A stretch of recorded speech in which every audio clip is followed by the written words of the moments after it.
बात है, अच्छा साइन है। हर किसी को मिलजुल के ही रहना चाहिए, बांट के तो कोई फायदा है नहीं। अब आप देखिए 2017 में ही, मिड 2017 में अन्य देशों ने कतर को बॉयकॉट कर दिया था, ये बोल के कि जैसे आपको पहले बताया मैंने आपको कि ये उग्रवाद को जी। बढ़ावा दे रहे हैं। इनमें से मुल्क थे Saudi Arabia, UAE, Bahrain, Egypt. इन्होंने कहा था कि हम कतर के साथ नहीं, इनके साथ हमें कोई लेना देना नहीं है, बॉयकॉट कर दिया था। अब देखिए आप, ठीक 2 साल के बाद, उसके बाद फिर पहले उसके 2021 की बात है ये, जो इसमें रियाद और कायरो यानी कि सऊदी अरेबिया और इजिप्ट से यहाँ पे डिप्लोमेटिक रिश्ते शुरू किए गए, जो दोहा में गए। इसके बाद 2021 में अब आप देखिए यूएई, यूनाइटेड अरब एमिरेट्स भी कतार की तरफ हाथ मिला रही है, एक तरीके से मिल रही है। तो इसको मैं बड़ा अच्छी डेवलपमेंट मानता हूं। और जो दोहा पैक्ट जो हुआ था, तो तालिबान के साथ में और अमेरिका के साथ ये कतार में ही हुआ था, तो लोग दोहा को एक तरीके से देख रहे थे, ये क्या यहाँ पे कोई नया उग्रवाद शुरू हो रहा है, हो क्या रहा है, हमें इनसे कोई लेना देना नहीं है। लेकिन अब आप देखिए, अगर कोई गलती भी होती है किसी से, तो अगर सुबह का भूला शाम को घर लौटा है, उसको हम भूला नहीं कहते। तो उस तरीके से अगर हम देखें उस नजरिए से, तो लोग देख रहे हैं कि भाई एक मौका और देते हैं और देखते हैं हाथ मिला के, क्योंकि मिलजुल के तो रहना ही है। जब रहना ही मिलजुल के है तो कोई फायदा नहीं है कि तू नाराज, मैं नाराज, ये नाराज, वो नाराज। हर किसी को साथ में अमन शांति होनी चाहिए। अब आप देखिए, पिछले महीने ही ईरान और सऊदी अरेबिया का मेल कराया किसने? चीन ने। और चीन काफी अभी जाके चौधरी बनेगा, चीन नेतागिरी करेगा, वो चाहेगा कि वो सबका सुलह कराए और वहां पे जाके ताकि नाम हो उनका, और वो उस तरीके से उनकी इमेज बिल्डिंग भी होगी, क्योंकि चीन इतना बदनाम हो चुका है। अब यहीं पे चीन को लग रहा है कि ये मौका है, मैं थोड़ा नाम कमा लूं। और तो एक एग्जाम्पल यहाँ पे एक सेट हुआ।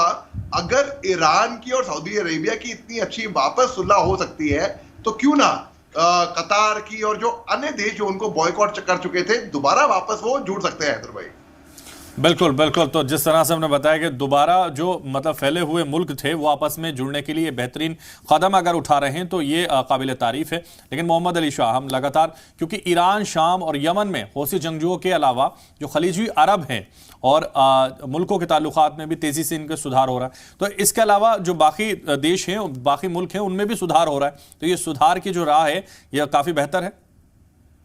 जी हाँ, ये सुधार की राह बेहतर तो है, बिल्कुल, इसमें कोई शक की बात नहीं है।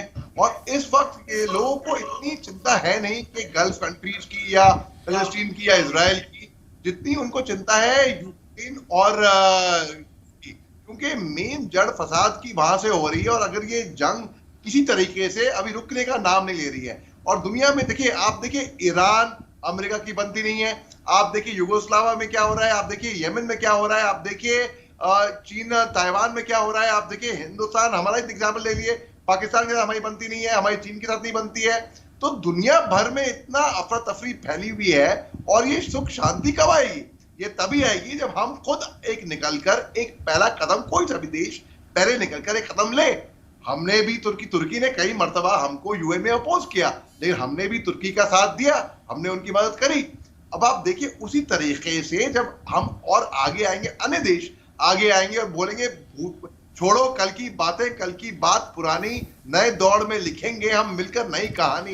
लेकिन लेकिन ये तो मेजर मोहम्मद अली शाह, मैं रोकना चाहूंगा, ये तो हिंदुस्तानी कर सकते हैं। जी बिल्कुल, आपने बहुत दुरुस्त फरमाया, और मैं शुक्र मानता हूं आपको कि आपने मेरे को रोका यहाँ पे। जी हाँ, ये केवल हिंदुस्तानी ही कर सकते हैं, बिल्कुल, क्योंकि अंत में वो मैं कंप्लीट नहीं किया, मिलकर नहीं कहानी, हम हिंदुस्तानी। जी बिल्कुल बिल्कुल, आपने बहुत सही फरमाया हैदर भाई। हिंदुस्तान ने भी कोशिश करी थी तुर्की की तरह, इजराइल की तरह, कि वो रूस और यूक्रेन का युद्ध किसी तरह रुकवा दे। चीन ने भी कोशिश करी, लेकिन नासफल रही। मैं ये कह रहा हूँ, हिंदुस्तान ने भी कोशिश करी, जान लगाई। हिंदुस्तान की वजह से कम एक सीज फायर तो हुआ था, कम से कम कुछ जंग कुछ घंटों के लिए रुका था, जब हमने ऑपरेशन गंगा चलाया था वहां पे, और यूक्रेन से हम वहां से रिहा करके लेकर आए थे 28,000 से ज्यादा बच्चे वहां से, स्टूडेंट्स अपने। तो जी हाँ, ये बात हिंदुस्तान कर सकता है, लेकिन अभी देखना यह है कि कैसे स्ट्रेटेजिकली, कैसे इस दुनिया में अमन शांति आएगी, और कैसे इस दुनिया को एक बहुत बेहतर देश बनाया जाएगा। जैसे कि हमने G20 की हमने लीडरशिप, हमने प्रेसिडेंटशिप 1 साल के लिए है, इसमें हमने बोला है कि पूरा देश, पूरी दुनिया एक फैमिली, एक परिवार है। उस तरीके से जब तक ये सुपर पावर जो है, जैसे कि अमेरिका है, चीन भी जो सुपर पावर बनने की राह देख रही है, सपने देख रही है, बुन रही है। यूके की तो इकोनॉमी बेचारे कोई गिर गई है, लेकिन जितने भी वेस्टर्न पावर्स हैं या सुपर पावर्स हैं, वो ये समझेंगे, वो ये देखेंगे कि भाई नहीं, हमको सबको एक साथ मिलने में ही सबका ही फायदा है, और अगर बिखर गए तो इसमें सबका ही नुकसान है। हैदर भाई बिल्कुल, वसुधैव कुटुंबकम, ये G20 का हमारा एम है, और इसीलिए पूरे दुनिया को एक साथ जोड़ने के लिए, एक प्लेटफॉर्म पे लाने के लिए हम लोग इस बार क़यादत कर रहे हैं G20 की। ये हमारे मुल्क के लिए, हमारे हर एक शहरी के लिए बहुत गर्व की बात है, फ़ख्र की बात है। बहुत शुक्रिया हमारे साथ जुड़ने के लिए, तमाम वक्त देने के लिए मेजर मोहम्मद अली शाह।